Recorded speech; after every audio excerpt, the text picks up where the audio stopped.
Hey, welcome to the Fine Print, ladies and gentlemen. I'm your host, Caleb Teskey. Another great guest for you today here in Vermont, guys. Let's do the homework off the top, the usuals. My last guest, Dwayne Harden from Blaze Express down in Massachusetts, running a social equity delivery company down there. Really great talk with Dwayne. I've been waiting for that interview for like a year, so that was a good one to get on the books. Then we had Ebo from Gaston. They got the dispensary over in Essex Junction, and they got a tier 3 manufacturing here in Vermont. And we had Jordan Kagi from Verdigity Organics. Great talking with Jordan always. We did the Forbin story. Still a bummer on that.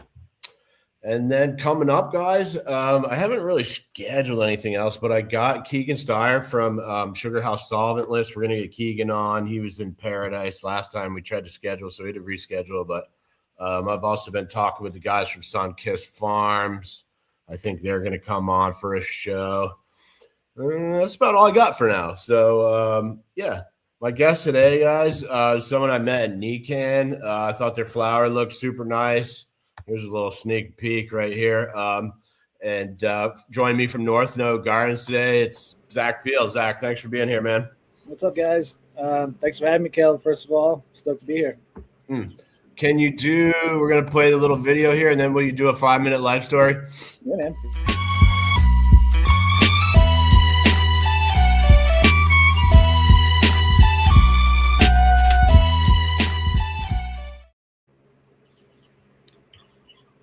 Yeah, so little life story. I was born and raised in Virginia Beach, Virginia. So raised as a little beach rat kid. With that comes surf culture, lots of surfing, which there's actually a lot of crossover with cannabis and surf culture. There's actually a lot of crazy stories of smugglers and stuff who were also surfers on the West Coast, Florida too. Not that I was involved in any of that, but just as an example of kind of that culture blending. But yeah, so from an early age was introduced to cannabis, and the plant and its effects really resonated with me. Brought me a lot of insight, I felt like, personally, spiritually, on a lot of levels. It just kind of made me feel good, to put it bluntly. But yeah, so grew up at the beach. Had a lot of good friends that one of my best friends, who was my direct neighbor, one house over, was a glass blower. Shout out Jakey. He goes by Blitz Kriega. He's a super prominent glass blower globally now, I should say. But he's based in Denver. He does a lot of the little balloon dogs and wood grain stuff. But anyways, just more cannabis reinforcement there. And then, really was got into jam bands too, and a lot of music. So yet again, there's more heavy cannabis influx there.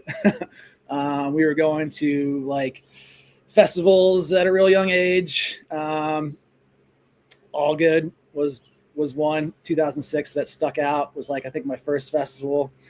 Got to experience a lot of things, see a lot of good weed. Back obviously when it was still highly illegal, but in those festival settings, it's kind of an open market, which was wild to experience, at 16 years old. But it was kind of a hopeful glimpse into the future of, how cannabis should be treated. But yeah, grew up real fast, in that setting. Came of age very quickly. But yeah, so after that, went to a 4-year college, got kicked out for smoking weed in my dorm, funny enough. Also realized at the time the 4-year school thing probably wasn't for me. So after that first year getting kicked out, kind of regrouped, decided I actually wanted to go into audio engineering to follow my passion for sound, music, refining it, live music, all that stuff. So went to a place called Full Sail down in Orlando, which was like kind of the premier, I don't want to call it a tech school, but, you know, a school that was heavily focused on media, whether that be film, audio, any kind of live production type stuff. But I focused on audio engineering. That was definitely my passion. And then left there, went back home to Virginia Beach, broke up with my high school girlfriend, and then was like, you know, screw this. I'm getting the hell out of here, like so many people do in their hometown. And I actually had some friends already out in Colorado. Actually, Jake, the glassblower, was already out there with his brother Josh. So decided to move out there, just kind of with like $10 in my pocket and a tank of gas. But yeah, moved out there. Jake actually, I didn't have any job, no plan for a job. Yeah, no plan for anything really. But Jake knew a guy named Brad who owned a dispensary in Boulder, which we were living. And this is in 2011. So it was before it was recreational in Colorado. That came along in 2013. So at the time, it was still medical. But yeah, so he got me a job at the grow facility in Boulder. And I literally started as a trimmer and paid my dues doing that for an entire year. And honestly, before I even went to Colorado, it was weird. In high school, I always knew somewhere deep down that I was going to be involved in cannabis. I was researching everything I could about growing with the resources that were available at the time, whether that would be Cannabis Culture magazine and a Barnes & Noble magazine section, looking over my shoulder as I'm reading this stuff, as it's highly illegal still, especially in Virginia. You know, I was going on icmag.com, overgrow.com, which were kind of the first available forums that were cannabis based on the internet. This is in, you know, early 2000s, like right after the internet kind of came available. So yeah, from a young age, I'd always knew somewhere deep inside me that this was going to be a big part of my life. I actually did try small attempts at guerrilla growing in our state park behind our house, with no success, but I always had a passion for finding cool spots that had sunlight and were, you know, hidden enough. But again, never came to fruition, a full successful harvest. We did grow a plant in my buddy's backyard, a really nice, healthy plant, full sun. Right as it started flowering, his mom discovered it, was actually really cool about it, gave us like a few days to move it. Of course, we slacked on that, didn't move it, came back. It was a chopped stalk, so that was heartbreaking. But anyways, back to Colorado. So I was trimming, did that full time for a year, 8 hours a day, 5 days a week, making like negative money essentially. But it was a really good experience. Being able to see, you know, a bunch of different genetics come through, get my hands on them, really experiencing them hands-on, up close and personal, seeing all the different morphologies of the flower. Eventually there I got promoted to water. So this was before automated irrigation, things like that. So I'm basically crawling on my hands and knees through a canopy of plants, because they weren't even on tables or anything like that. They were just on rollers and pots. So I'm crawling through on this concrete floor, dragging in a hose and a watering wand. just doing that pretty much all day. My knees are killing me because it was on concrete. I had no knee pads or anything like that. But yeah, just roughing it. But, that was a really good experience, especially in 2011, being in a large cannabis cultivation at that time. At this point, it seems like ages ago, but yeah, it was super, super valuable experience for me. But, I was making literally I don't even know if I was making $10 an hour. So I decided, hey, I'm going to look for what else is out there, but I wanted to stay in cannabis. So I applied for a bunch of bud tender jobs and eventually landed one at a place called Headquarters in Lyons, Colorado. Shout out Headquarters and crew. So was bud tending there. Again, it was just another opportunity to really be face first, full hands-on, all day, every day in cannabis. Really getting my nose in jars. And granted, this dispensary was it was a mom and pop, small operation. The owner really knew his weed.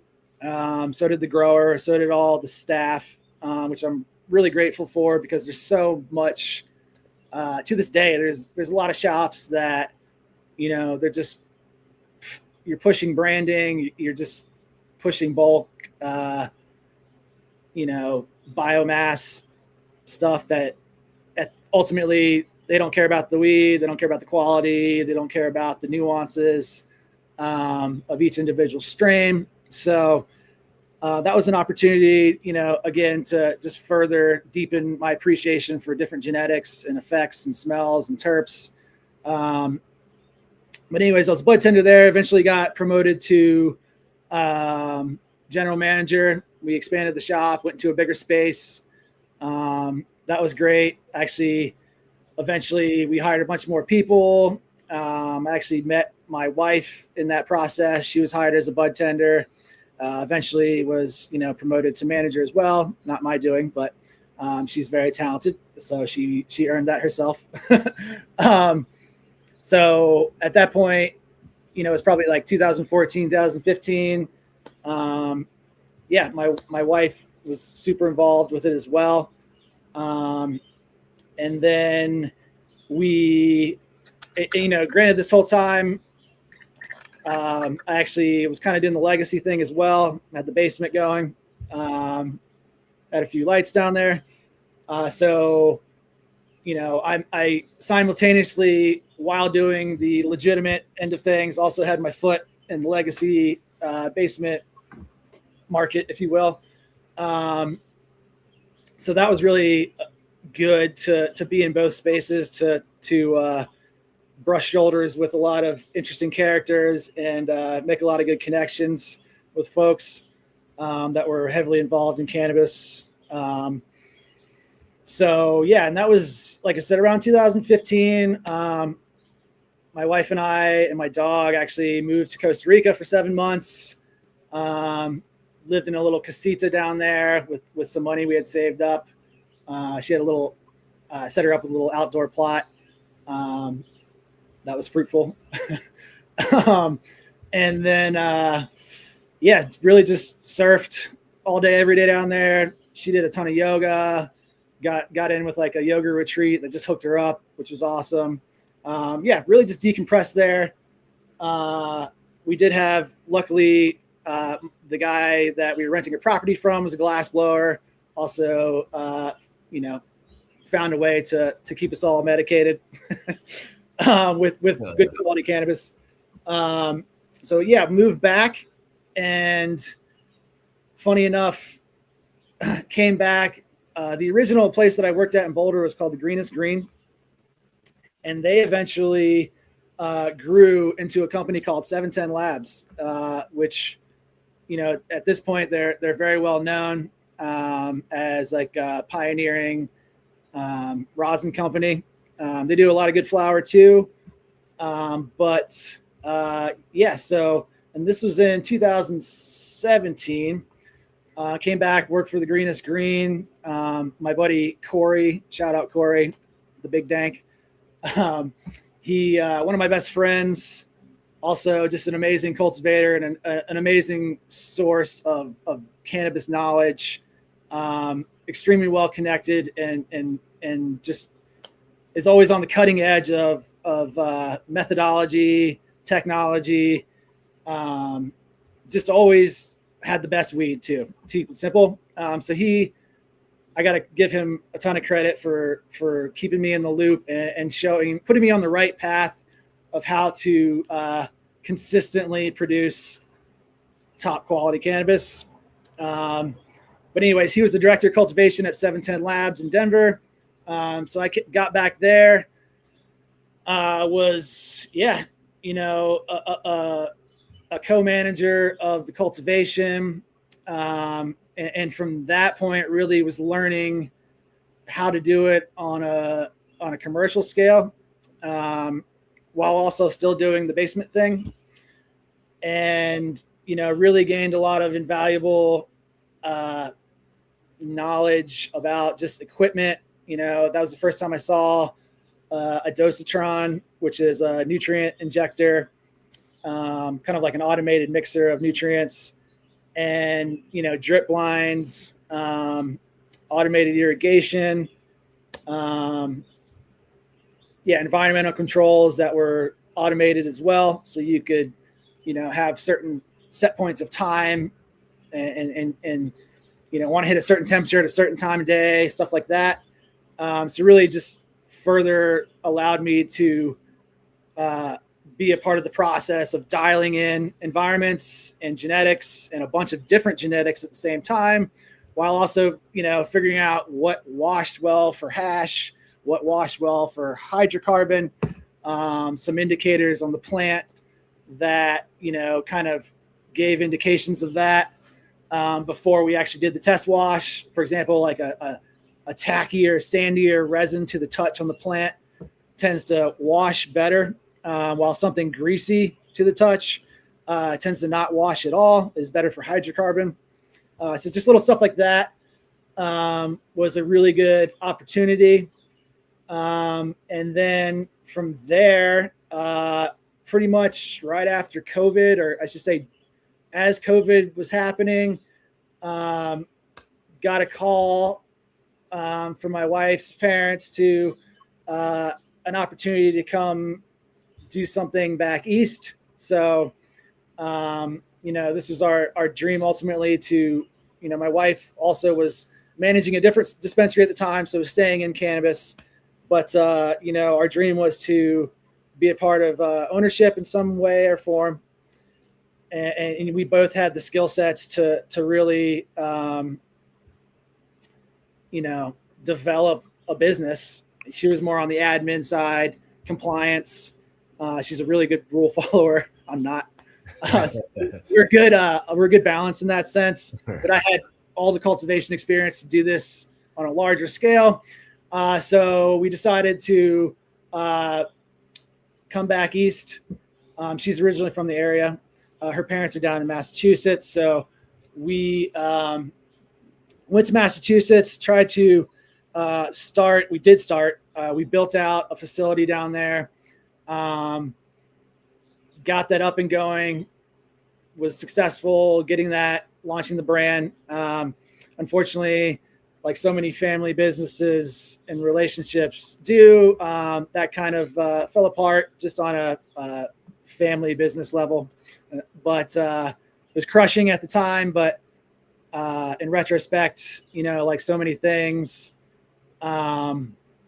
it was meant to be, and it's better that it happened that way. But anyway, so left there, actually took an opportunity, was fortunate enough to know somebody who was building out, weirdly, right across the street, a 1,200 light mega facility. And these guys were, they were from California, and just like 710 Labs, like, even though they're technically an MSO now, they're really not corporate cannabis by any means. The guy Brad literally started in his garage. He's a total legacy guy, total legit weed guy, loves hash, passionate about it. and these guys with the 1200 light facility were kind of the same, cut from the same cloth. They were definitely legacy guys, not corporate by any means, but they did have this 1200 light facility, which is insane. It's looking back on it, 1200 lights is nuts. But anyways, I was part of that build out, and then right as we launched, I was cut with the rest of the fat, to put it in terms. So left that, had a short stint with another director of cultivation. They go by Good Greens and Your Highness down in Massachusetts. Really awesome guys, grow fire ass weed, treated me amazingly. And then, so my son was actually born, and, my wife and I, always really wanted to do our own thing. So, we came back up to Vermont, and we kind of went all in, as far as like loans and just putting it all into our new house that we bought, as well as building out the cultivation, maxed out credit cards, all the above. Have no angel investors or any kind of outside finances. We're bootstrapping, doing this all ourselves. But just using my experience in the basement space, and also simultaneously the commercial space. It was really a perfect blend of skill sets to build out our little mini facility here in my garage. So the base. Can I stop you for a second, Zach? Sure. Cool. Hey guys. There's a couple people watching. I'm with Zach Peele from North Note Gardens. Boy, you just did half the show for me, so thank you for that. I appreciate it, buddy. Sure, Will you tell us, because this is something a lot of people had trouble with, and here, I'm going to put you're going in the big box for the rest of this. Will you tell us how you guys found a location to build out your cultivation? Yeah. So really, we just, in hindsight, we just really needed a house with a 2-car garage, as well as like an adjacent space to process everything, as well as just storage, as well as like, a little mom room to carry all my genetics.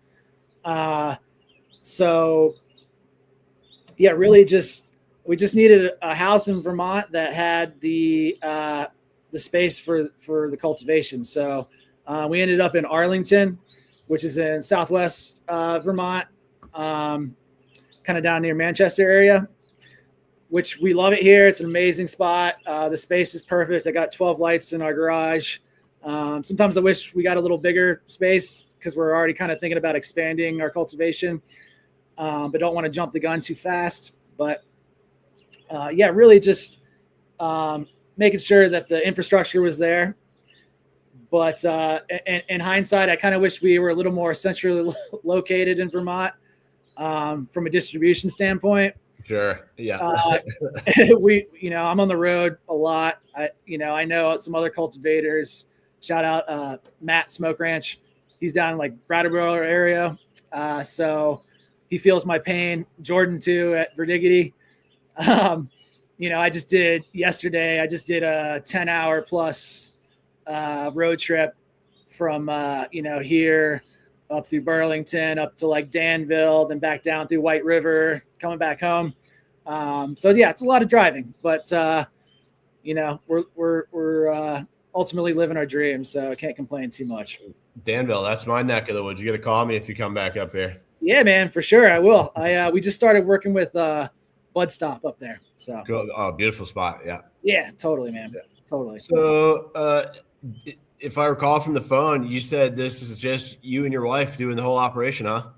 Yeah, we are. We're doing it all. She's really talented as far as like she does all the branding, the packaging, the admin stuff, the compliance stuff. She's I mentioned that other 1200 light facility. She was actually doing compliance for them as well. in Massachusetts, which is a lot more heavily regulated than Vermont. So, you know, for the most part, Vermont's been a pretty easy for her to navigate that for our business. But yeah, it's you know, we're doing it all in house, trimmer, packager, delivery, sales, you know, cultivation tech, director of cultivation, glorified janitor. Being that there's a lot of cleaning and cultivation, any other grower will tell you that. But yeah, man. So we're, you know, and that's part of what makes it feasible also and viable. We're only a 12 lighter. You know, it would be tough at this size to really bring anybody on. We are considering potentially expanding. We just don't want to jump the gun too fast. We've seen a lot of folks fail by doing that. So, and you know, Vermont is relative.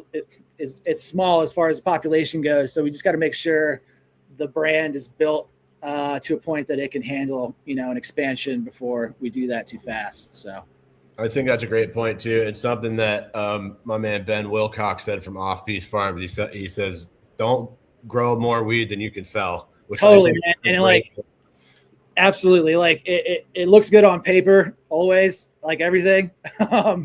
You know, when you add the numbers up, but you know, you got to move that weed before, you know, you're you're taking in any benefit from producing more. So, and that has been, you know, I wouldn't say a challenge, but just with all the other things that we're both doing to run the business, the sales part, you know, it takes up a lot of time and energy. And you do need to get out there and hit the road and make connections and establish relationships and partnerships with shops to really move that product. You know, my thing's always been, hey, I'm going to grow the best weed I can, and it's going to sell itself, which a lot of times it does. But that doesn't mean you don't also need to get out there and you know, promote your product to get it moving as well. It's just part of the deal. So yeah, and there's 100 stores now in Vermont, so it's a lot of networking involved in it. Yeah, it is, and everybody's been really cool, man.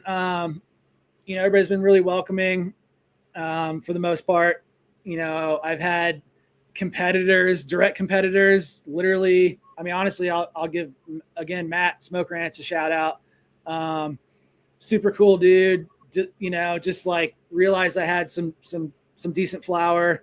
Mentioned that he wanted a healthy competition in the market and is literally out there like connecting me with store shops that he's already in. So I super appreciate that. I'm super grateful for that. Yeah, super humbled by that too, man. So Vermont's respect for Matt. Yeah, I like Matt a lot, and he also grows some killer flower. He does, dude. Matt crushes it all around. So, and they're doing the family thing too. He's got kids. It's just him and his wife.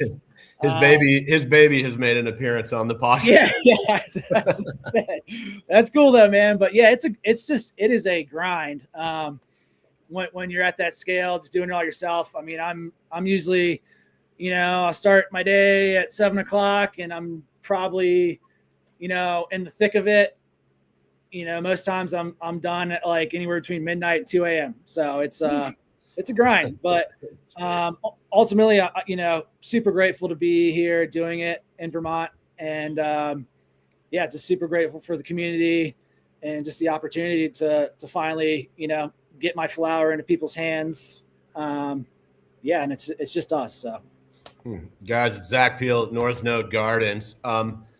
I'm hoping that you might just walk us through your grow, man. Maybe you could tell us, I don't know, what medium you're using, what kind of lights you're running. We could get into obviously you got some killer looking flower here. I'd love to hear about your genetics too. Yeah, man. Thanks. So, so like I mentioned with my commercial background, I've kind of built out my garage as a high-tech little mini facility. And by that, you know, I just mean I'm utilizing all of the modern cutting edge kind of substrate sensors that, you know, monitor moisture content in the medium. I do grow in cocoa. I've just found that to be the most consistent way for me to produce the best cannabis.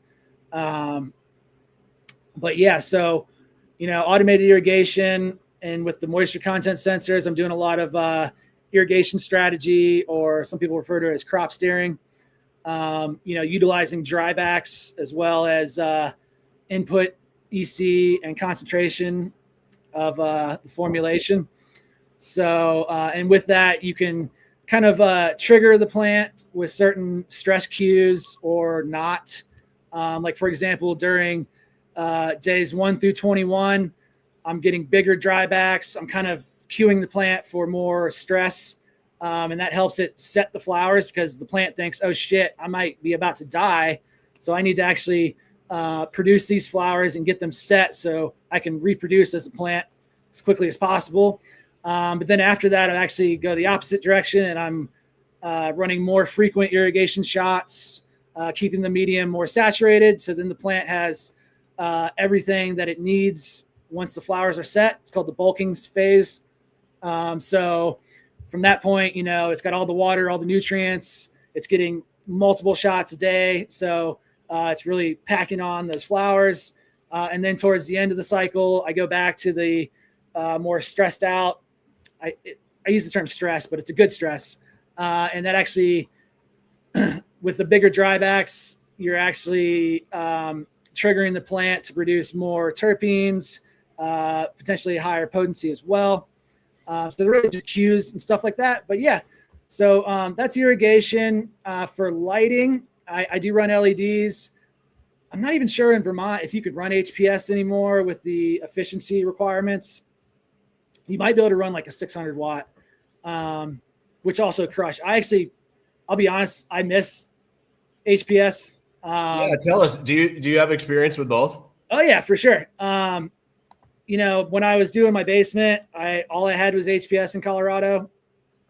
And they crank out some heat. Let me tell you, they're basically like little heat bulbs, but they also produce some incredible cannabis. Really allows certain genetics, especially older genetics like OGs, chems, sours. They really respond well to high pressure sodium. Because and a lot of those newer genetics don't like the LEDs, which is, you'll hear a lot of growers gripe about that, or even people in general. Oh, OGs and sours just aren't the same. I think a lot of that has to do with the lack of HPS and getting that original expression. Because a lot of those plants were selected as, people were pheno hunting. They were selected under HPS.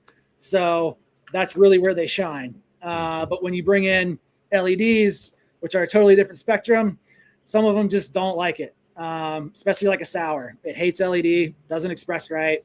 Yeah. So, but that being said, a lot of the new modern genetics were selected under LED. So they tend to, really like the LED spectrums. I run a few different LEDs. Brands. I run PhotoBio, which are probably my favorite right now. They have a little bit of a warmer spectrum, closer to what I would say is HPS. And I've noticed when I run OGs and sours and my chems under those, they tend to do better. But I also have a couple mammoths, which I like, and I've got a couple, another Floraflex, pretty generic spectrum. But honestly, like I find that most of the LEDs are very comparable as far as output. And, I do gear some strains more under like the PhotoBios than the other ones that I just noticed they like that warmer spectrum. But in general, I find most LEDs to be pretty comparable. With that also, I'm really particular about my environment. Any good grower will tell you that, truly it's about genetics and environment. So having your good genetics and making sure your environment is super dialed Beyond that, making sure that a basic nutrient formulation is available, whether that be in living soil or conventional methods. The plant's going to do its thing. So as long as the genetics is there and the environment is good, you're going to end up with really good fireweed. Keep it simple. Don't overcomplicate it is what I tell folks. But like I mentioned, I do run cocoa. I have a lot of experience as well with living soil beds. Actually at 710 Labs, half the rooms we did were living soil. So it was actually really fun to get to see the same genetics side by side. Will you tell us a little bit about that? Because, I've heard there's a lot of, different growers, like, the salt guys and the cocoa guys and the living soil guys. But I've always been curious to see like what would happen if you did a side by side in different mediums with the same genetics. Tell us about that, please, Zach. For sure. So, I'll be the first one to say, I think that, the guys who are really good at growing in soil are the best growers, hands down. You really have to stay in soil. You have to stay, weeks to multiple weeks ahead of the plant as far as the nutritional availability. So you have to make sure that stuff is starting to break down a month out in the soil so that it's available to your plant to uptake a month later. Which is a crazy thing to say on top of. And I have tons of respect for all the soil guys, especially in Vermont. There's a ton of talented soil growers. The guys doing it right, like Matt Smoke Ranch, Verdigity, Permaganics, Oskies, to name a few. Bushy Beard, I'll throw out Tito, Burn Gallery. At Burn, crushes it. Ton of respect for those guys. Their weed is killer. And I'll also say some of the best flower I've ever had is from soil. Some of the worst flower I've ever had is from soil. So, yes. it's really just making sure you're on top of everything. So tons of respect to those guys. Also, that being said, though, I challenge any connoisseur to try my flower and tell me that it's not side by side, just as tasty as some of the best soil guys. I think a lot of people, there's a lot of stigma and a lot of misinformation out there as far as that goes. But with proper nutritional application, certain minerals you're going to want to pull back at certain times, as well as post-processing, drying, curing, storage. That's really where the battle's won as far as like flavor, smoothness goes. I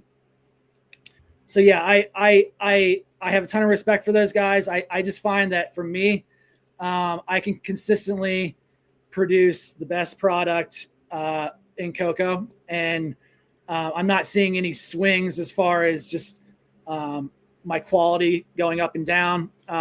That was one thing at 710 I noticed is, some rooms would slap, some rooms wouldn't with the same batch of soil. So there's just a lot more variance, I think, from my experience personally. But that being said, I challenge folks. I think a lot of people, when they try my flower, they actually assume that it's soil grown, but it's not. Sorry for any heartbreaks out there that will under the impression that I'm soil grown, but I think that speaks to the fact that you can get an amazingly smooth, tasty, terpy, long storage shelf life product out of conventional methods. That's another thing. I think shelf life is something where, living soil or soil growers shine.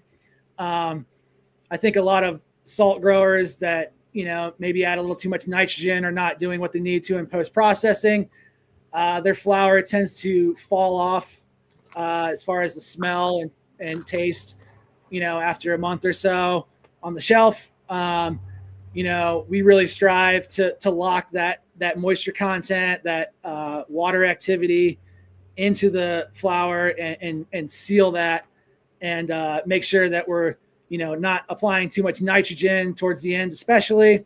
And I think that really can if you hit all those parameters, you can really pretty much come up with an equivalent product. So.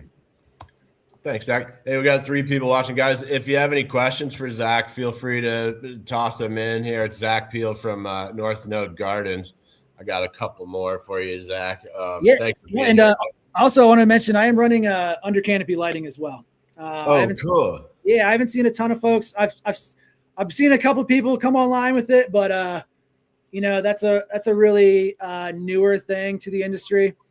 I find that it does boost my yields, but it also it really helps even out the consistency of quality from top to bottom in the plant. It's basically taking your C's, turning them into B's, and your B's turning them into A's. So you're dealing with a lot less larf and just BS like that. So it really helps from a quality standpoint as well, in my opinion. So. Do you have any favorite breeders where you're sourcing genetics from that you care to talk about? Yeah. So, I like the standard. I'm a big fan of Sea Junkie. I've always liked his genetics. Third Coast has some good stuff from Michigan. My buddy Corey is doing some breeding, the Big Dank, with some in-house stuff that we do.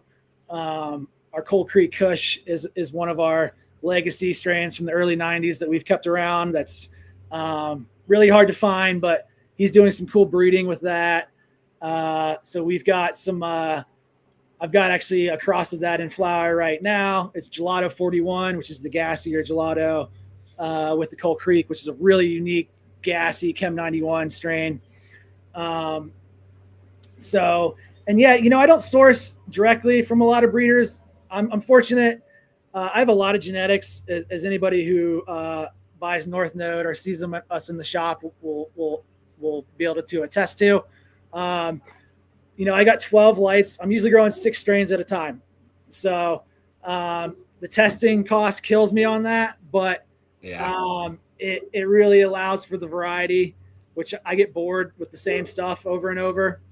And I think most consumers do as well. They like the variety. Mm-hmm. So, I trade genetics with like a small group of other trusted cultivators that I've worked with for a long time. So it's kind of nice because once you get a grip of heaters, you can kind of trade, and it keeps those crazy costs of genetics down. People are charging anywhere from $500 to $5,000 for one cut these days of something good.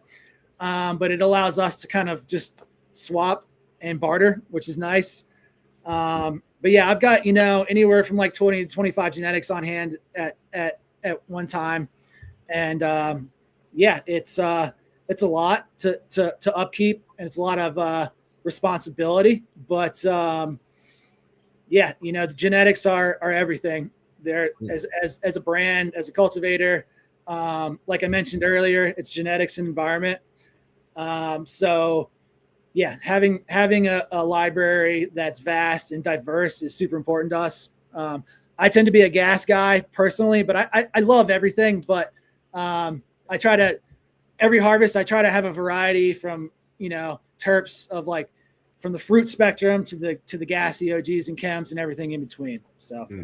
And, you're not the first person to mention this, that like the cost of testing, and, I understand the need for testing, but, it is kind of, when I think about it, it's kind of unfortunate to think that maybe people aren't growing as much variety as they would just because of the cost factor of the testing.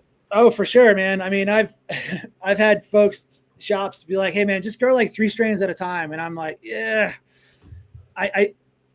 it does kill us on the overhead end, but just from my like passion stance, I want to have like a bunch of different options. I'm with you, Zach, 100%. As a customer, I like the variety, Totally, man, totally. Mm-hmm. Yeah, and I mean, that being said, too, I know when folks find something they really like, they're going to want to see it back. So I've been trying to get feedback from shop buyers to really see what were the bangers for people, what really moved well, just to kind of get that feedback so I can help whittle it down to really the mega heaters that people want. And so, it's been a grind to get to this point, but I feel like the brand's established, and moving forward, we will still be bringing in new stuff to trial, because I'm always just curious myself as new hype stuff comes online, see if it's up to the hype. But that being said, over the next year, you'll start seeing some of like our most popular strains coming back. So, and I've seen other growers talking about this kind of balance between finding genetics that are like commercially viable versus stuff that they personally like growing. Like my favorite strain is Super Silver Haze, and I understand it's like a late finisher. A lot of people don't want to grow that commercially because of the extra time it takes. So like, how do you work out that balance of your grow? Yeah, I mean, it sucks that long finishers, lower testers tend to get the axe from the rotation in people's lineups. Some of my favorite stuff is, I can't get it to crack more than 20%, but it's super loud, super unique, intriguing terp profiles. That being said, I will still run a lot of those, knowing that I'm, from a business standpoint, it's not going to bring in as much revenue, but it's almost like my way of protesting, almost like activism in a way, not like real activism, but just saying, hey, like, I understand these are going to test low, or hey, like the Super Silver, I actually have the 98 Super Silver. It's amazing. It is definitely takes a lot longer to finish, but I will work that into, a round that, maybe has some OGs or something else that I can take the extra week or two that won't be overcooked. And it just takes basically a lot of organization and pre-thought on how to make them all work on an irrigation zone and an environment, flowering time. So it's like being a football coordinator or coach coordinator or something like that. There's just a lot of thought that goes into every selection of groupings of a harvest. So, but yeah, it's a challenge for sure. And I got to tell you, I like to ask growers about this because, like, from my personal standpoint, I don't give a shit about the THC numbers. I know that the higher THC stuff sells better, which I think is kind of silly. There's plenty of good herb that doesn't test at 30%. And I think that maybe some of the misunderstandings or, people aren't fully educated about that. And Tito's got a great one called Candy Chem, tests about 15. And I think it's phenomenal. Here's that shit's fire, dude. Thanks for watching. Yeah. Shout out to Tito. I saw that actually at Gaston. They had it out, and that stuff's killer. And like, shout out to Ebo and the crew and James and all those guys at Gaston. They're really a shop that makes a point to not emphasize test results. And I have a ton of respect for that. And, they also know, like, hey, like, we might not be able to charge the highest dollar for this, but like, they're doing what they should do and allowing something like that to still be on the market. Absolutely.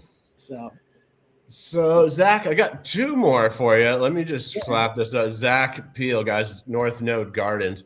Would you mind telling us just like a little, based on your experience in Colorado and Vermont, like which place would you rather run a business in? Like which one is less restrictive or something like that? Absolutely. Yeah. So Vermont has been amazing. Like I mentioned, I've worked in the regulated space in Colorado, in Massachusetts, and, Vermont by far has been the most,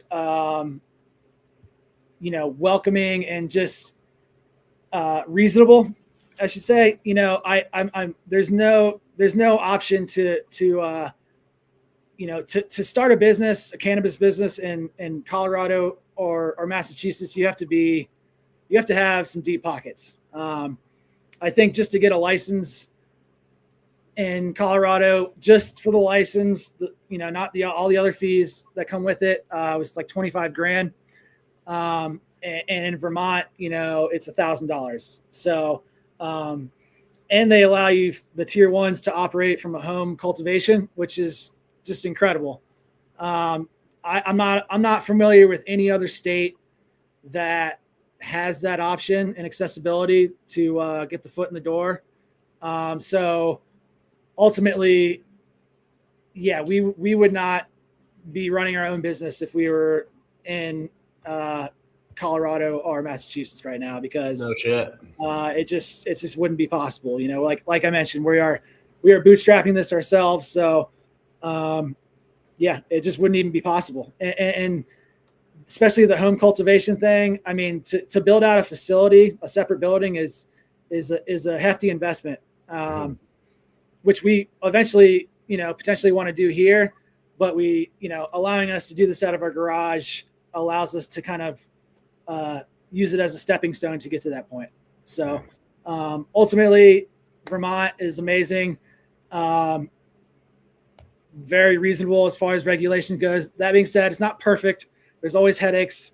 There's always redundant things that drive you nuts and are costly, but ultimately super grateful to be here.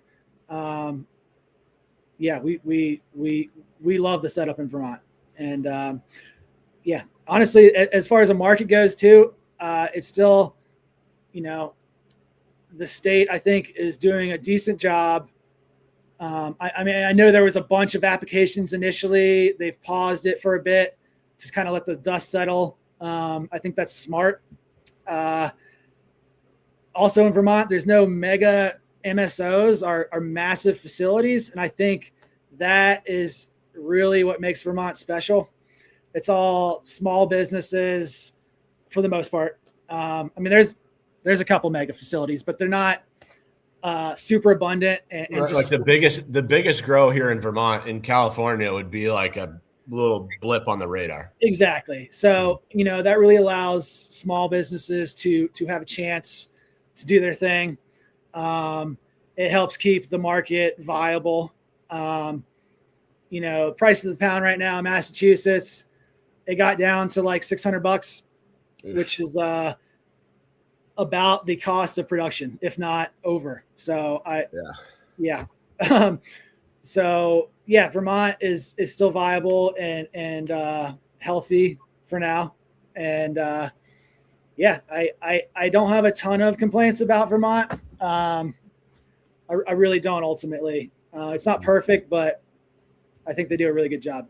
Cool. And I agree. I think of all the states, we've done the best job. There's a lot of things that I would change. And that's my last question here. Well, second to last, but I ask everybody this, Zach, and I know you're not the compliance guy, but I'm going to ask you anyway.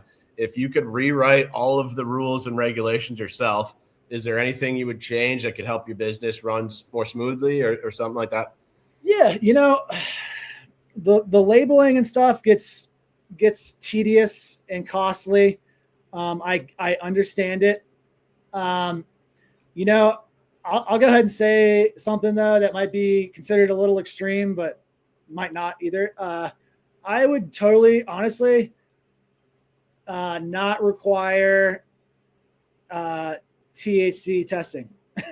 Straight up. Just get it out of there, or like have any kind of caps on it, like the 30% limit, because that, in my opinion, both of those things just reinforces the misinformation to consumers that number is some big, scary, important number. Granted, cannabinoids, THC, it's an entourage effect. It does play a factor in the potency of the experience, but it's also it's not a big enough thing to really to emphasize that much, in my opinion. Like for example, in Maine, there's no THC testing, which I think is great. No shit. That being said, I am for I do like the fact that they have like heavy metal testing, microbial testing for aspergillus, stuff like that. Like nobody wants pesticides as well. I'm all for that. Nobody wants to be smoking moldy weed. Nobody wants to be smoking weed with heavy metals in it. Nobody wants to be smoking pesticides. So, and being in the space as long as I have been, legacy as well, I've seen some nasty things. Yeah, I think those testing standards are good to keep growers accountable. So, cool. But overall, yeah, I'd say get the potency testing out of there, and we'll be good. I like it, guys. And there's 4 of you here, Megan. Thanks for tuning in, by the way, sweetie. If any of you guys have questions, now's the time because I'm about out of shit. Will you tell people? I always leave a little space at the end for the guests, but maybe you could just run down if you have anything in your head of where people could find your products. Yeah, man. So, I'll just give a shout out to our retail partners. We wouldn't be here without them. I'm just gonna run them down in no particular order of appreciation. I'm just gonna give them a quick shout out because they've been amazing.